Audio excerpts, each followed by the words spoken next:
Selama puluhan tahun, dunia diminta percaya satu hal, emas Amerika aman.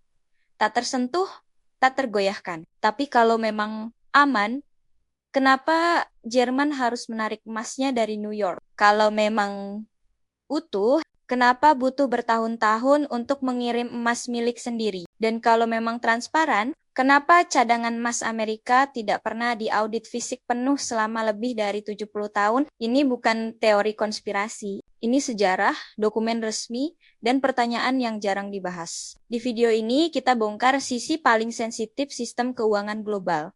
Tentang emas, tentang kepercayaan, dan tentang kekuasaan. Kita harus kembali ke akhir Perang Dunia Kedua. Eropa hancur.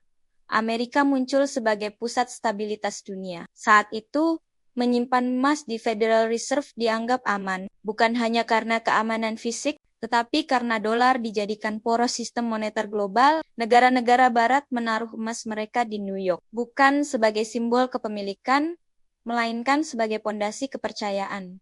Namun dunia berubah. Sistem keuangan modern melahirkan satu konsep berbahaya.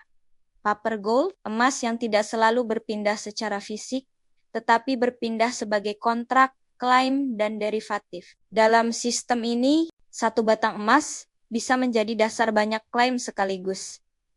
Inilah yang dikenal sebagai rehypothecation. Selama tidak ada yang menuntut emas fisiknya, sistem terlihat stabil. Masalah muncul saat kepercayaan diuji. Tahun 2013, Jerman membuat langkah yang mengejutkan dunia. Mereka mengumumkan pemulangan sebagian emas dari Amerika.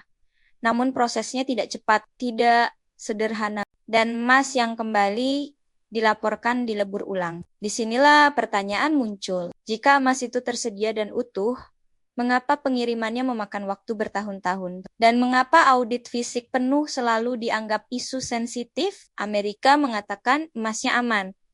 Pernyataan resmi tidak pernah berubah. Namun fakta lain berbicara lebih pelan. Tapi konsisten. Belanda, Austria, Hungaria, Polandia, Cina, Rusia, negara-negara mulai menarik emas mereka. Tidak dengan pernyataan keras, tidak dengan konflik terbuka, karena dalam dunia moneter, emas bukan sekadar logam.